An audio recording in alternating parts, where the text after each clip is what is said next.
Hello and welcome back to Would You Rather. I'm davidinark. Thank you so much for stopping by and joining me today in yet another edition of us answering life's most pressing questions like this one right here. Would you rather save Abraham Lincoln or save JFK? Okay, wow. That's tough, man, because at least with the rose-colored glasses that we always look back on the past, maybe not always, but that we tend to look back on the past with, we would like to think that either one of these two would be great men had they lived and not been killed during the assassination attempt. Who would we rather save? How would history have changed more, do I think, between the two of these? Looking at how things are today, this is 2019 as I'm recording it. In fact, we're about halfway through 2019. And I would have to say that Abraham Lincoln being saved back then would have had a much bigger impact than JFK. I'll be honest, I think if JFK hadn't been killed, I'm not so sure we wouldn't be where we are now anyhow, where I would think that because of the times and the things that were happening at the time of Abraham Lincoln's assassination, that would probably have a much bigger impact had he not been assassinated. So I'm going to go with Abraham Lincoln, and it's a 53-47, so that's almost 50-50. So I mean, I could see that. That's all right. That's cool. Would you rather vacation in New York City or vacation in Tokyo? I have already vacationed in New York City. Back in 2009, my family decided that we would go for a vacation in New York City. We went to Times Square. In fact, we stayed on Times Square, which was phenomenal. I wholeheartedly recommend that if you're going to stay in New York, if you can find it, we found a killer deal. We stayed at the DoubleTree. Right there on Times Square. Man, if you can find a killer deal, I say stay in Times Square, enjoy the sights, the sounds, the lights. We walked to almost anything and everything. The things we couldn't walk to, the metros, subways, whatever you want to call them, they were all within very reasonable distance. It was phenomenal. I've never been to Tokyo. I don't necessarily care to go to Tokyo. Yeah, okay, maybe because I've never been there. But I have to say, I would go back to New York City in a heartbeat. You wouldn't have to ask me twice. I would go to New York City any day of the week. And here's a 52-48. So far we've had two questions that have been split nearly down the middle.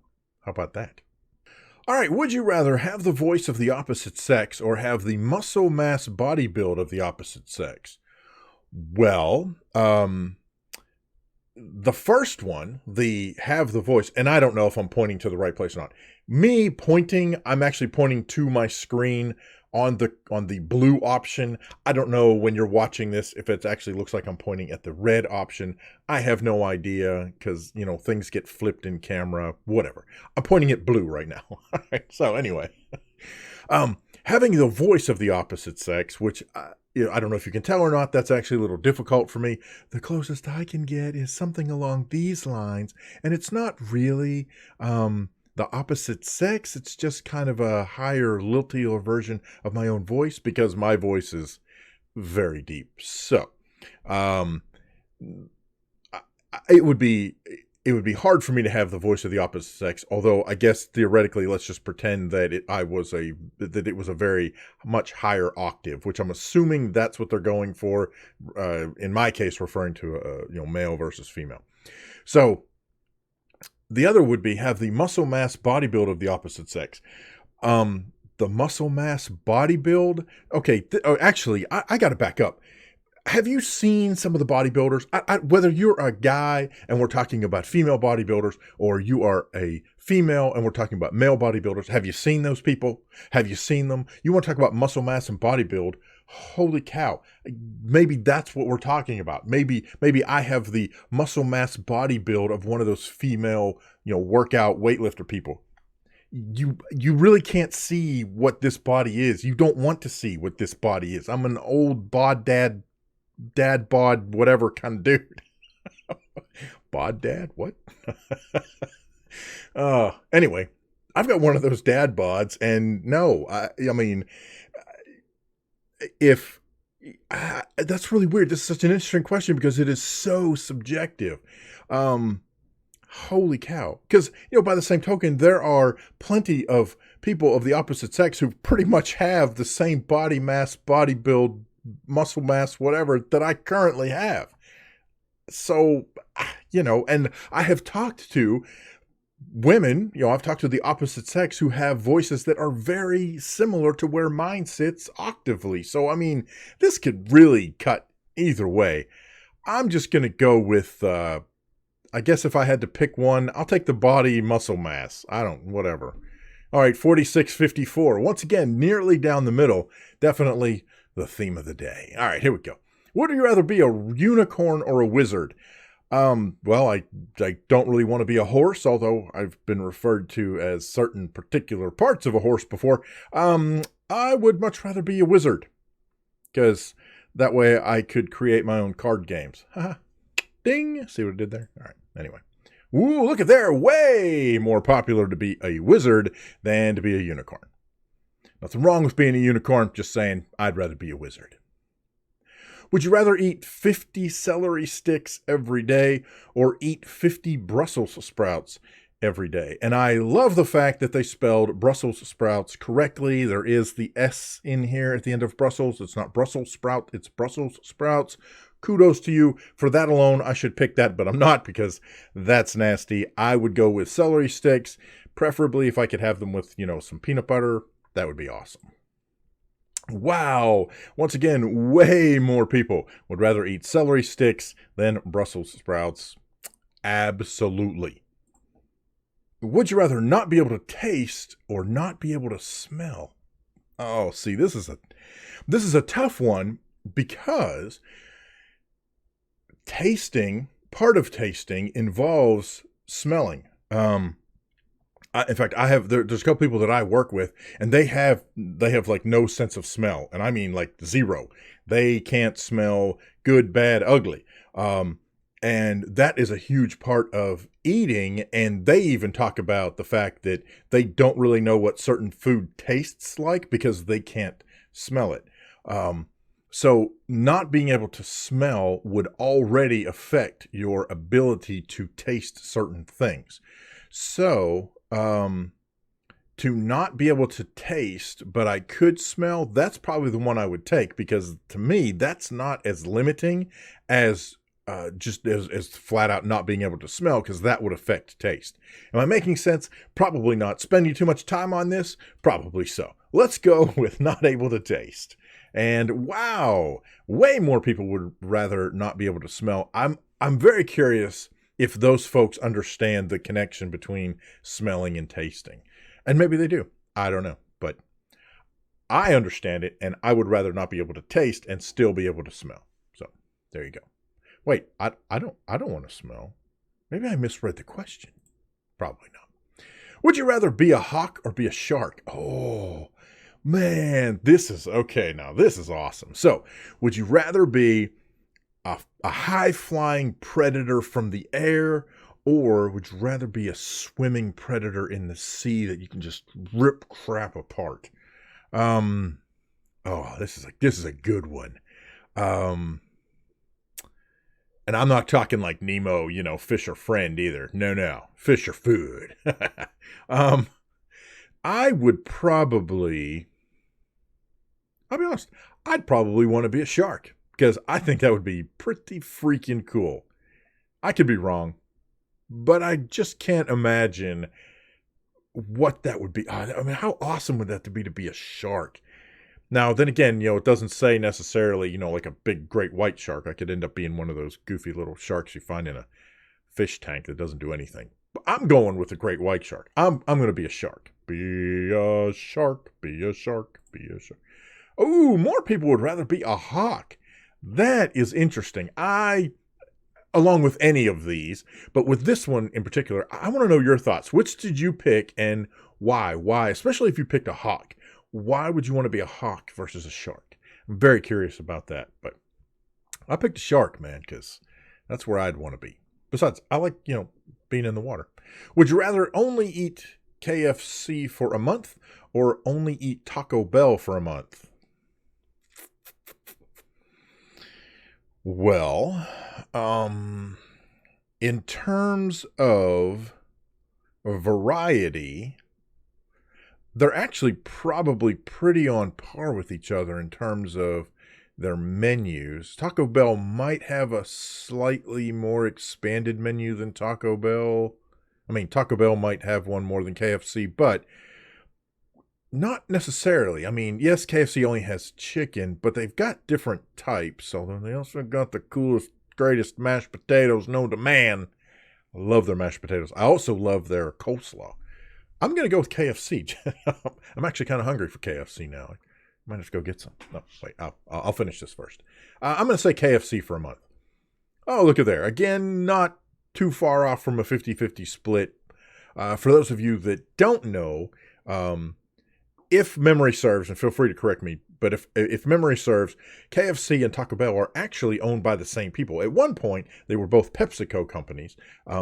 I don't know if they're still part of PepsiCo, but I do know that they were also part of a group of companies called Play. And I think that's who still owns Taco Bell and KFC. Useless trivia. There you go. All right. Would you rather ride in a hot air balloon or ride in a hovercraft? I have not done either one that I can think of off the top of my head. In terms of, the little subtext says you're just on a joyride. You don't have to worry about getting anywhere special or anywhere in particular. It's just, what would you rather do? Ride in a hot air balloon or ride in a hovercraft? Riding in a hovercraft would be very, very cool, just because you have the control that you have, the speed potentially. I don't know if you've ever seen the Mythbusters episode where they use a hovercraft to go over a landmine. Oh my gosh, it is phenomenal. It is so much fun looking. It seems so cool. But just being able to get into a hot air balloon and at that point, really, you're essentially letting various natural reactions be in control of what happens to you. You're talking about heat and cool, as in hot air rising and cool air, hot air rising and expanding versus cool air condensing and compressing and rising and falling. And then, of course, you're at the mercy of the wind. And you also get to go way higher in a hot air balloon than you would a hovercraft. I would love to ride in a hot air balloon sometime. I think that would be awesome. So I'm going to pick a hot air balloon. Most people, however, would much rather ride in a hovercraft. So, and I get that. Like I said, it looks like it would be totally fun, a really cool experience. I would like to ride in a hot air balloon just because I never have. And I always thought that'd be neat. I don't know. I always thought it'd be kind of cool. Okay. So I don't know how long I've been doing this. We'll just do this one last one. All right. If you had a daughter, I have a daughter. Would you rather? Oh my gosh. What the? Holy crap. Okay. Let me read these for those of you that are listening along and not necessarily watching. If you had a daughter, I have a daughter, would you rather have her die of terminal cancer at 18 or have her get kidnapped and sold into sex trade at 18? This is actually very easy for me, and I don't mean ill wishes on anyone's daughter, especially on my daughter, but of these two, frankly, I would much rather that she die of terminal cancer than be kidnapped and sold into the sex trade. There's not even a question about that. Yes, she would be alive, but I would not wish the red option on anyone ever, no matter what. No way. So I'm going with terminal cancer, 77% over 23%. If you are on the red side, if you are in the 23%, where if you had a daughter or if you have a daughter and you picked that option versus the terminal cancer, please let me know down in the comments below your reasoning behind choosing that option. That would totally, I don't know. I'd be fascinated. I'm very interested, and it would fascinate me to understand the thinking involved in choosing that option. Other than, I mean, if your reason for choosing is that, well, at least she'd be alive, and maybe I could, find her, rescue her. Here's the thing, though. According to the little subtitle here, it says there's no miraculous interventions or taken missions. She's gone. So basically, you will never see her either way. So would you want her to still be alive? Is that what you would want to live with? Knowing that was the option. There's no way. No way. I would rather have had the time with her that I've had up to the time she turned 18 and have lived that life versus, living another 10, 15, 20 years in, that particular trade. No way. But that's just me personally. Everybody has their own opinion, their own options on any of the items that you saw here today. So, hot air balloon or hovercraft, KFC or Taco Bell, hawk or shark, not able to taste, not able to smell, celery sticks or Brussels sprouts, unicorn, wizard, voice versus muscle mass, and whatever else we talked about today. Let me know down in the comment section below. What are your thoughts? What are your opinions? I would love to see what you have to say. And maybe we'll do a special episode where we share some of the responses. I won't necessarily use your name if you don't want me to. But, where we just share some of the responses to some of the questions. I don't know. Leave all of that down in the comment section below, along with any questions, problems, suggestions, horror stories that you've got. I want to hear about them. Let me know down below. And thank you guys so much for watching. I'm so glad that, frankly, Tyler JH7, who happens to be my son, had mentioned earlier, man, you know what? I miss Would You Rather, and I had forgotten that I was doing these at one point. So this was a lot of fun. Enjoyed getting back into Would You Rather. So we'll be doing more of these for sure. We'll see you next time on Would You Rather.